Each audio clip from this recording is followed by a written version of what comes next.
Hey everyone! Before we begin, I have one small request.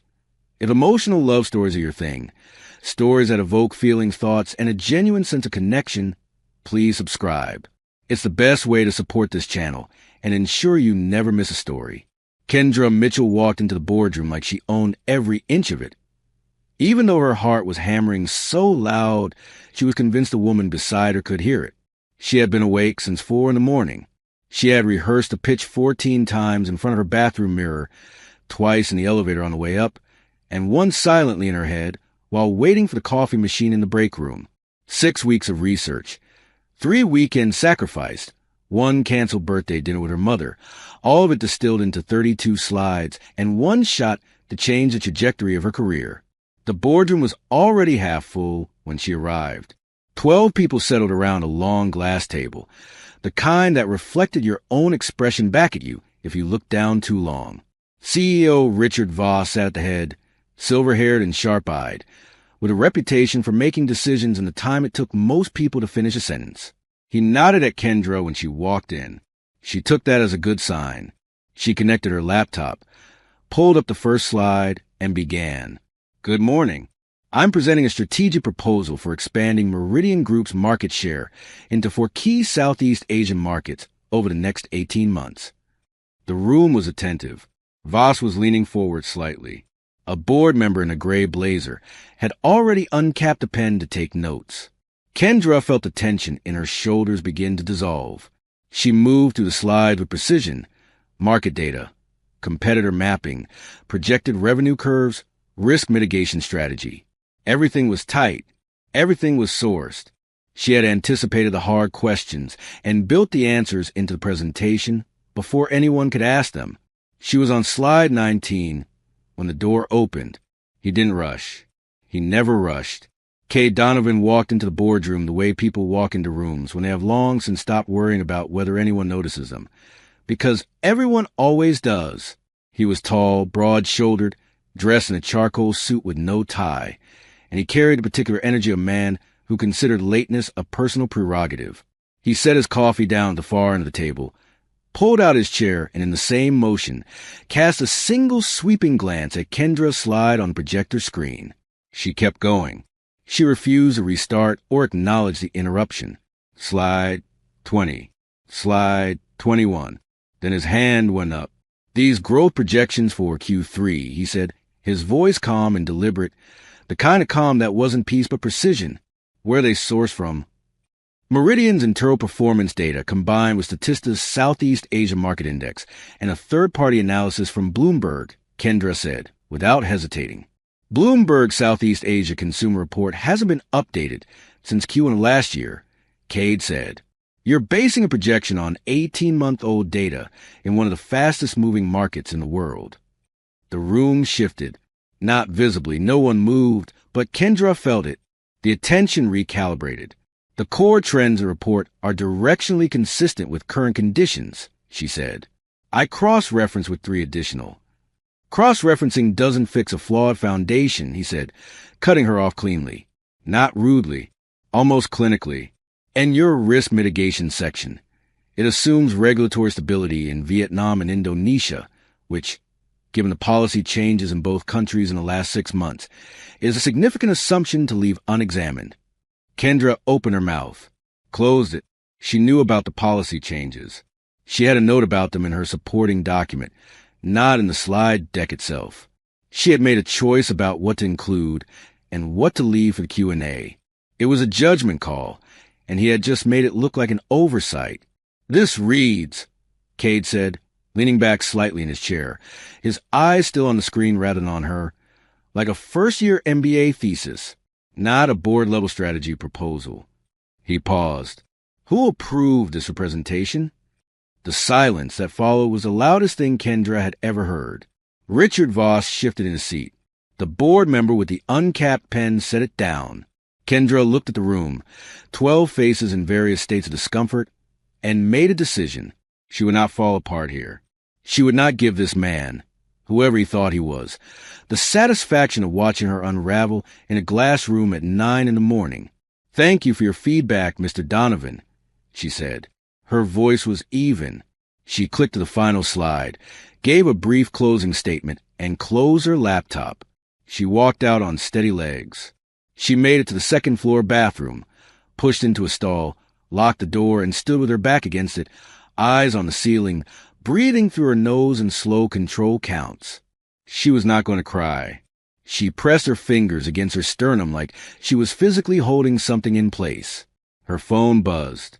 "Priya, how'd it go?" "I'm dying out here." She didn't answer. Priya found her 10 minutes later, still in the bathroom, sitting on the closed lid of the toilet with her phone face down on her knee. Priya took one look at her, and her expression went from excited to murderous in under a second. "Who?" was all she said. "It doesn't matter," Kendra said. "It matters to me." "Kate Donovan." Priya closed her eyes briefly. The VP of strategy. Of course it was. Kendra went home that evening, changed out of her work clothes, and sat at her dining table surrounded by every piece of research she had used to build the presentation. She pulled up the Bloomberg report. She pulled up the Vietnam and Indonesia policy briefs. She pulled up 4 more sources she hadn't had time to integrate before the original deadline. She ordered food she didn't eat and worked until 2 in the morning. By Sunday night, she had rebuilt the entire proposal from scratch. The projections were tighter. The risk section was airtight. She had added a counter-argument appendix that directly addressed every point Kate Donovan had raised, not defensively, but so thoroughly that the only response left was agreement. Monday morning. She emailed a revised proposal to Richard Voss with a single line. "I took the weekend to strengthen the research. I believe the strategy is sound, and I'd welcome a second look." Wednesday, his assistant called her into his office. "It's greenlit," Voss said, smiling across his desk. "Impressive turnaround, Kendra. One more thing. Kate Donovan will be co-leading the project with you." The smile she gave him took every ounce of composure she had ever developed in 28 years of life. The conference room they assigned to the Southeast Asia project was small, barely enough space for the oval table, for chairs, and a whiteboard that someone had forgotten to erase from a previous meeting.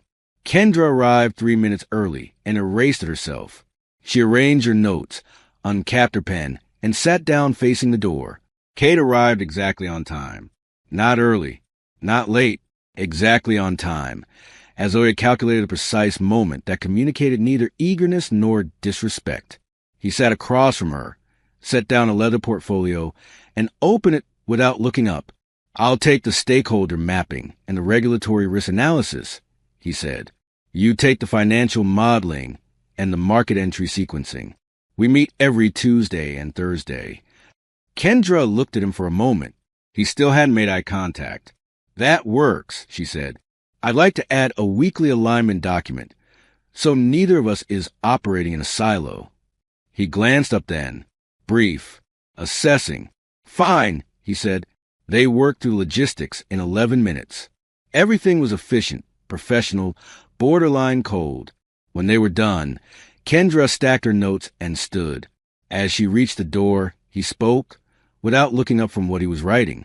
"The counter-argument appendix you added to the revised proposal," he said. "It was smart." She stopped. Her hand was on the doorframe. She turned her head just enough to let him know she'd heard him. "I know," she said, and she walked out. She told Priya about it later in the break room, whispering even though the room was empty. Priya pressed both hands flat on the counter and stared at her. "You said I know?" "Just like that. Just like that. Kendra Mitchell." Priya shook her head slowly. "That is either the best or the worst thing you've ever done." "Probably both," Kendra said and poured her coffee. 2 weeks into the project, a rhythm emerged between them that neither of them had planned and neither of them fully acknowledged. They disagreed constantly about approach, about priority, about how much detail belonged in a client-facing document versus an internal one. But the disagreements were productive in a way that Kendra hadn't experienced with a collaborator before. Cade never dismissed her perspective. He challenged it, and when she held her ground with evidence, he incorporated it without fanfare. No ego, no concession speeches, just a pivot and forward motion. She began to notice smaller things. The way he read everything thoroughly before offering an opinion. The way he never interrupted her during presentations. Even when she could see he had something to say, he would write it down and wait. The way he was always the last person to leave the office and never made a point of it. One Tuesday night, 3 weeks in, she was the last to leave as well. She was finalizing a financial model that kept throwing an error in the third formula, and she had been staring at it for 40 minutes. At some point, she registered that Cade had appeared in the doorway of the conference room, jacket off, sleeves rolled to the elbow, on his way out. He stopped, looked at her screen. Row 47, he said. Your range reference is off by 1 column. She looked. He was right. She fixed it in 10 seconds. The model ran clean. She looked up to thank him, and he was already gone. But on the edge of her desk sat a fresh cup of coffee. Black, the way she always took it, though she had never told him that and couldn't figure out when he had noticed. Through the glass partition, she could see Priya at her own desk, staring at the coffee cup with the expression of someone watching a natural disaster unfold in slow motion. Kendra wrapped both hands around the cup and went back to her model. 4 weeks in, Voss announced the team would need to travel to Singapore for a preliminary stakeholder meeting. 2 days. Kendra and Cade would represent Meridian. Priya helped Kendra pack, asking questions that were only nominally about the trip. It's a business trip, Kendra said flatly, folding a blazer. With a man who leaves you mystery coffees. He was being collegial. Kendra. Priya. Singapore was everything the boardroom was not. Outside the structured context of the office, something shifted in the atmosphere between them. Not dramatically, not all at once, but perceptibly. The client dinner was at a restaurant overlooking Marina Bay, and Kendra handled the table with fluency that she could feel Cade watching with something more than professional appreciation. She told a story that made the clients laugh. She asked questions that made them talk. By the end of the evening, the deal was softer in all the right places. Cade said nothing during the cab back to the hotel. But at the lobby elevator, he looked at her and said, You're very good at that. At what? Making people feel like they're the most interesting person in the room. She studied him. You say that like it's a strategy. Isn't it? No, she said. It's just listening. The elevator came. They rode up in silence, got off on separate floors.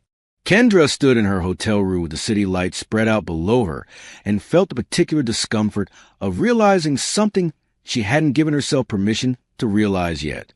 On the flight home, she fell asleep before they cleared Singapore airspace. When she woke somewhere over the Pacific with a stiff neck and the ambient hum of the cabin around her, she found a folded airline blanket across her lap that hadn't been there before. Cade was awake beside her, reading, looking at nothing except the pages of his book. She said nothing. She looked out the window at the dark and pressed her lips together and told herself it meant nothing. She almost believed it. It was a Thursday evening, nearly 9 o'clock, when Kendra found him alone in the main conference room with the overhead lights off, sitting in the glow of his laptop, surrounded by a ring of old folders. She had come back for her phone charger. She almost kept walking. She didn't. She pushed the door open and leaned against the frame. Those files look older than this building, she said. He didn't startle. He looked up slowly, like a man surfacing from water. They are, he said. She walked in, sat down 2 chairs away, and looked at the folders without touching them. He didn't ask her to leave. She took that as an invitation. You don't have to explain the board meeting, she said.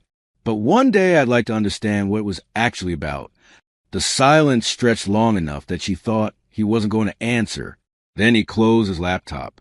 For years ago, he said, I built a division from the ground up with a partner. Her name was Danielle. We were, he paused, selected a word carefully. Close. I trusted her with everything. The business, the vision, the part to myself I don't usually let anyone near. He looked at the table. She took the division, leveraged her board relationships against mine, and walked away with the whole thing. I had nothing legally actionable and no professional footing for 8 months. Kendra watched his face. It was completely controlled, the way faces are when they rehearse a version of a story that doesn't break them. So you decided that caring about things in a boardroom makes you weak, she said. I decided that showing it does. That's not the same thing. She shifted in her chair, so she was facing him more directly. She didn't make you more professional, Cade. She made you smaller, and you've been performing the smaller version ever since. He looked at her then, fully, without the usual filter of professional distance, and something behind his eyes moved like a current under still water. She held his gaze and didn't look away. He had no answer. She didn't need him to have one. She stood, picked up her charger from the edge of the table where she'd left it that morning, and walked out. He sat in the dark conference room for a long time after she left. He called Carter on his way home. Carter, who had known him since law school and had watched the entire Danielle situation with the helpless frustration of someone watching a friend walk into traffic, answered on the second ring. She said, "I've been performing a smaller version of myself." Cade said, a pause on the line, "I've been saying that for 4 years. I know, but it's different when she says it." Cade didn't answer. "Ask her to dinner," Carter said. "An actual dinner, not a working lunch." He did. The following Monday, he stopped by her office at the end of the day and stood in the doorway with his jacket over his arm. "Dinner," he said. "Not work. Are you free Friday?" Kendra looked up from her screen. She considered him for a moment, long enough that he felt it, and then said, "Don't be late." He was not late. He arrived at the restaurant 4 minutes early and was already seated when she walked in, wearing a deep green dress that made him forget what he had been planning to say. She sat down across from him and picked up the menu and said, "You look surprised." "I'm not surprised," he said. "I'm recalibrating." She laughed. It was the kind of laugh that came out without consultation, unguarded, full real. He had not heard it before, and it landed somewhere in the center of his chest and stayed. They talked for 3 hours. Not about work, not about the project, not about anything practical. They discovered they had both read the same obscure sci-fi novel series, a 6-book saga set on a post-collapse Earth, and had both convinced themselves nobody else alive had read it. They discovered they had both lost someone in their early 20s who had changed the shape of their lives. For Kendra, her father when she was 23. For Cade, a younger brother at 21. They didn't dwell in either grief. They just set it between them on the table like something shared. When the restaurant began to empty around them, he walked her to her car. She stood with her keys in her hand, and he stood with his hands in his pockets, and neither of them moved to end the evening. "Same time next week?" he said. "Same time next week," she said. Over the following 3 weeks, they went on 4 more dates. A farmer's market on a Saturday morning where he carried every bag and complained about it with a complete absence of genuine complaint. A rainy evening that ended with both of them sitting on the steps outside her apartment building, because neither was willing to say goodnight, talking until the rain stopped, and a while after. An attempt at cooking dinner at his place that ended in disaster. Burnt garlic, a smoke alarm, and pizza eaten on the kitchen floor with their backs against the cabinet, laughing until her sides ached. An afternoon in an art museum where she caught him reading every single placard on every single piece, and the quiet concentration on his face cracked something open in her that she hadn't expected. She was falling. She knew it. She had been trying to know it from a professional distance for weeks, and it was no longer working. The kiss happened on a Wednesday. He had made dinner at his apartment again, successfully this time, and she was putting on her coat to leave. He was holding the door open. She stopped in front of him, looking up, because there was something in his expression that had stopped being manageable. "You know you're not as terrifying as you want everyone to think," she said. He looked at her for a moment. "You're the only person who's ever said that and made me want it to be true." He kissed her. His hand came up to the side of her face, and she stopped thinking about the door and the coat and where she had been planning to go. She kissed him back fully, without reservation, and when they finally separated, his forehead came down to rest against hers, and neither of them spoke for a moment. The door stayed closed. Enjoying the story so far? Make sure you subscribe and tap the notification bell so you never miss the next chapter of the adventure. Carter met Kendra at a dinner the following weekend and liked her within 10 minutes, which was 9 minutes faster than he liked anyone Cade had ever introduced him to. He pulled her aside near the end of the evening while Cade was getting drinks. "He called me after your first dinner," Carter said quietly. "He's never done that." Kendra raised an eyebrow. What did he say? Carter smiled. That he'd met someone who told him he was performing a smaller version of himself, and that he couldn't stop thinking about it. She didn't know what to do with that. She filed it somewhere warm and kept it. Priya met Cade the weekend after. She sat across from him at a coffee shop and for 20 minutes asked questions with the precision of a job interview. What are your intentions? What do you understand about what that board meeting cost Kendra professionally? Why should she trust you given your track record of emotional unavailability? Kendra sat beside her with her hands wrapped around her cup, mortified and secretly grateful. Cade answered every question directly and without visible defensiveness. At the end, Priya sat back, studied him one last time, and turned to Kendra. Okay, she said. I get it. He looks at you like you're a problem he never wants to solve. Walking the car afterward, Cade said, She's terrifying. She's the best person I know, Kendra said. I know. That's what I meant. 6 weeks in, on a Tuesday afternoon, Kendra walked past a small side corridor near the executive offices and heard Cade's voice through a partially open door. He was on the phone. She wasn't listening. She was passing, but her name caught her like a hand on her shoulder. Kendra's performance specifically. Yes, I can have a separate summary to you by end of week. She stopped walking. Her heart contracted. A separate summary. Her performance. To someone above him. She stood in the corridor for a moment, then walked to her own office, sat down, and stared at her monitor. Everything she had told herself about trusting him, about giving this a real chance, pressed against a suspicion rising in her chest like water finding cracks. She knew how this worked. She knew how proximity could be weaponized. She had watched it happen to other women in rooms like this. By the time she got home that evening, the warmth she had spent 6 weeks carefully building had gone cold. She stopped responding to his texts with the same openness. She stopped staying late. In their Thursday meeting, she was professional and distant in a way that was so precisely calibrated he felt it within the first 5 minutes.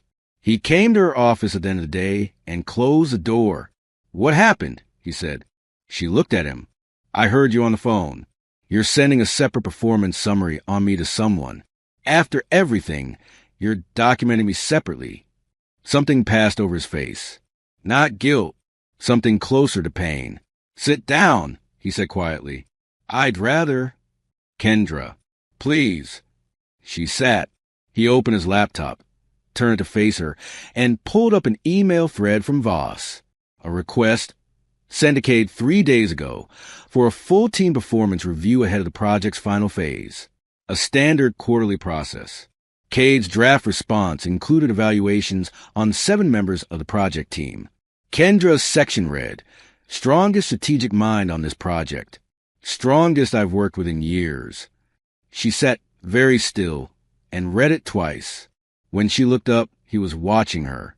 I have spent 4 years building walls high enough that nothing to get through, he said. I'm not documenting you. I'm not using this. I'm not her.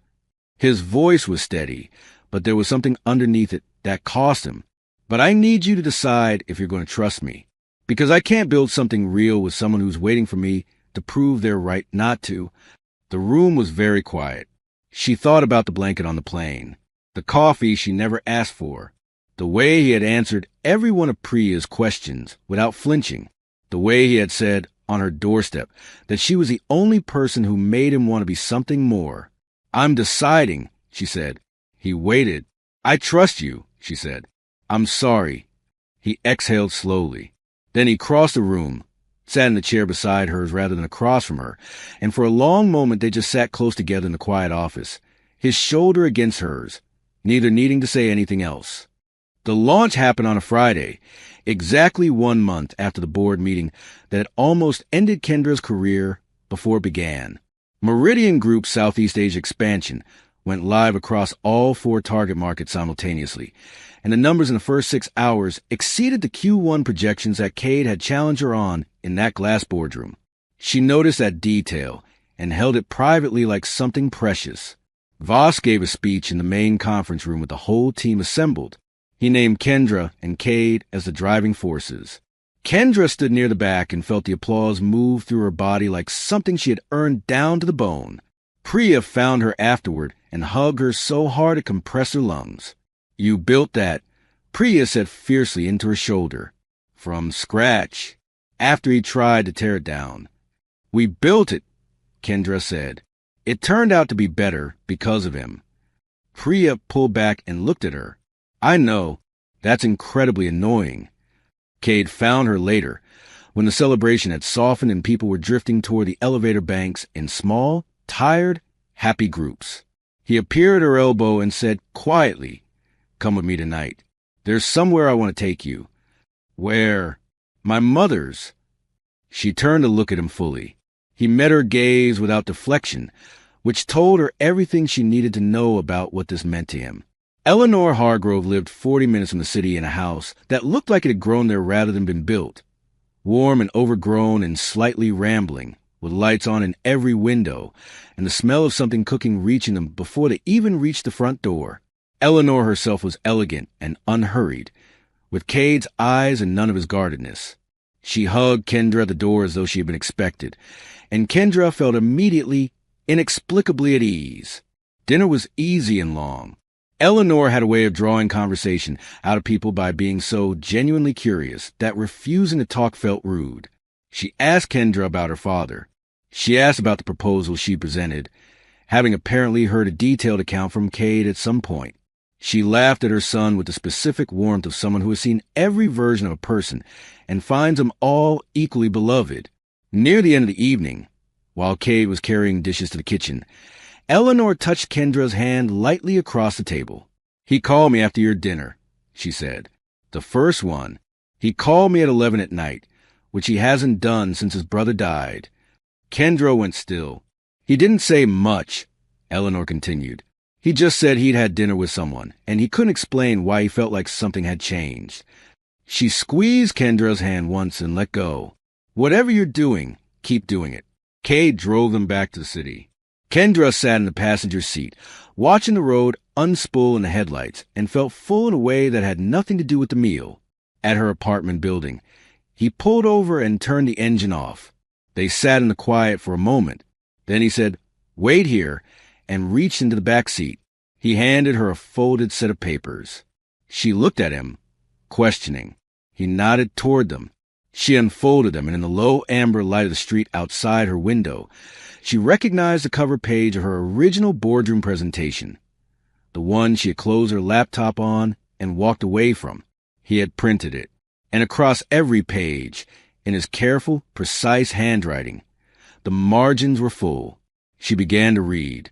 Slide 3. She was right about this. I knew it before she finished the sentence. Slide 7. I pushed back too hard. Ego. Nothing else. Slide 11. This is when I started paying real attention. Slide 14. This is when I stopped being able to think about anything else. Her throat tightened. Her hands weren't entirely steady. She turned to the last slide. 2 words in the margin, written larger than everything else. Marry me. She looked up. He was on one knee outside the open passenger door. He had gotten out while she was reading, holding a ring that caught the streetlight in a way that made her breath stop completely. It was a solitaire, simple and exactly right, in a white gold setting. You walked into that boardroom, he said, and his voice was low and unhurried and more open than she had ever heard it, and took everything I threw at you and turned it into something brilliant. And somewhere in the middle of watching you do that, I stopped wanting to be the man who had tried to make you small. He paused. I want to spend the rest of my life becoming someone worthy of the way you see people. I want to become someone worthy of you. She stepped out of the car. Her face was wet, and she hadn't noticed when that had started. Yes, she said. It came out rough and certain, and without hesitation. He slid the ring onto her finger, stood and pulled her against him, his arms wrapped around her fully, her face against his neck, both of them standing on a quiet street at midnight with the city humming around them. She felt his exhale, long and slow, like he had been holding something in for years and had finally, with this moment, let it go. He kissed her then, properly, warmly, the kind of kiss that doesn't need to perform anything because it has nothing left to prove. The engagement was 6 months long, and nobody who knew them was surprised that it functioned less like a romantic idyll and more like a well-managed project with a lot of emotional subtext. Kate approached wedding planning with the same systematic energy he applied to quarterly strategy reviews, which Kendra found both efficient and occasionally maddening. He built a spreadsheet for venue options. She told him to close the spreadsheet and come look at places in person. He closed the spreadsheet.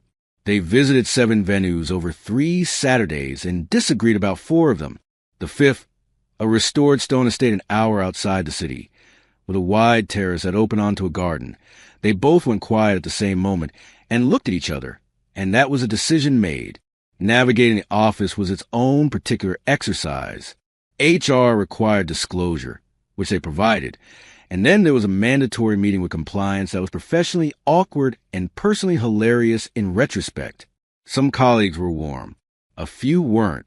One board member made a comment to Voss that filtered back to Kendra through the grapevine, something about optics and favoritism, and Kendra spent an evening angrier than she'd been in months. Cade let her be angry. He didn't minimize it or solve it. He sat across from her at the kitchen table while she talked through it, and when she was done, he said quietly, "Your work speaks for itself. It always has. That's the only ground that matters." She breathed out, "I know. I just needed to say it." "I know," he said. "That's why I didn't say it first." 2 months before the wedding, he went quiet for 3 days, not the comfortable quiet of a man thinking deeply. This was a withdrawal, a closing of shutters, the return of something she had hoped she'd seen the last of. A major deal Meridian had been building for 8 months collapsed during final negotiations, and Kate absorbed it by contracting inward and offering nothing more outward. On the 3rd day, Kendra sat across from him at his kitchen table with 2 cups of tea between them and said, "I need you to talk to me." "I'm fine," he said. "You're not, and I'm not asking you to be fine. I'm asking you to let me in." He looked at the table. She waited. The silence sat between them without her feeling it, and that patience, the refusal to retreat or escalate, was the thing that finally opened him. "I don't know how to not disappear into myself when things go wrong," he said. "I've done it my whole life. I did it after James died. I did it after Danielle. It's the only mode I know." "I know," she said, "and I'm not going to leave every time you go there. But I need you to come back out. Because when you go silent, I fill the silence with stories, and the stories I tell myself are never as simple as what's actually happening." He looked at her. "What stories?" "That I'm losing you. That you're already somewhere I can't reach." He was quiet for a moment. Then, "I don't want you telling yourself those stories." "Then talk to me."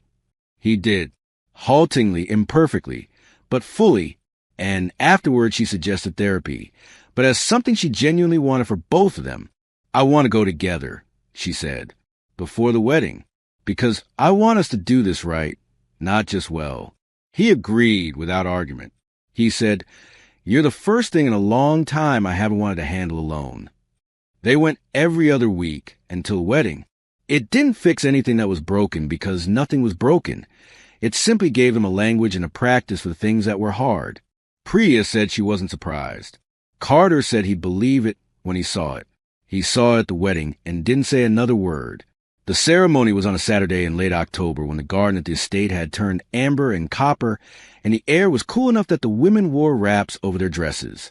Kendra walked down the aisle with her mother on one arm and her head absolutely level, and when she reached the end and looked at Cade, she saw his jaw tighten the way it does when a person is fighting hard against themselves. His eyes were bright. Carter leaned over and said something in his ear. Cade's throat moved. He looked at her anyway, fully and without armor, and she felt it land in her chest like the resolution of something that had been building since the morning in a glass boardroom when she had pressed her fingers against her sternum and refused to fall apart. Their vows were unscripted. Cade spoke first. "You told me once that I had been performing a smaller version of myself," he said. "I want to spend my life growing into the version you saw before I did. I want to be the man who deserves the room you've always been able to walk into." Kendra took a breath. "I walked out of that boardroom wanting to prove you wrong," she said. "And I did. But somewhere between the spreadsheets and the burnt garlic and the rainy steps outside my building, I stopped wanting to prove anything. I just wanted to come home to you." Eleanor wept quietly.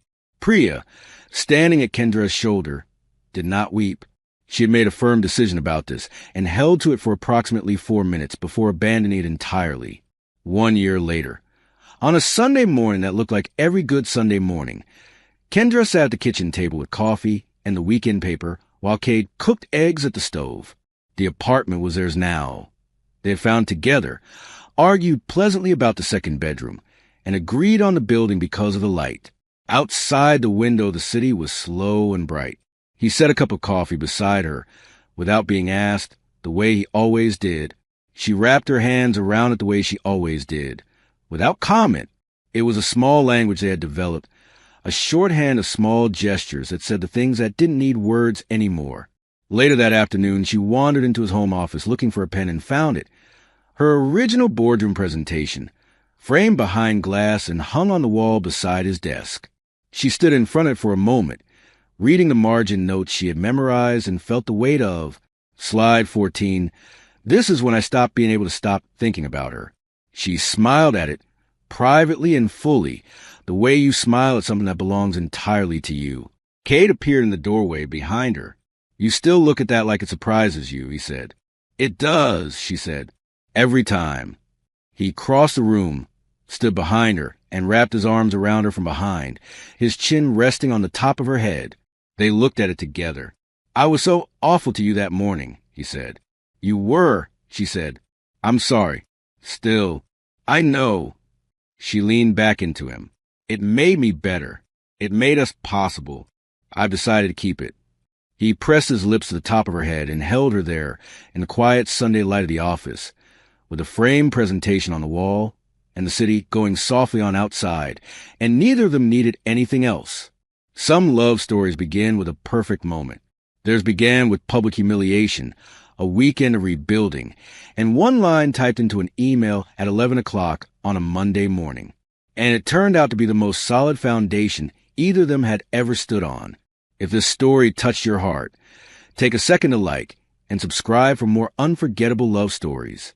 And tell me in the comments where you're watching from. I'd love to know your corner of the world. Your support keeps these stories coming.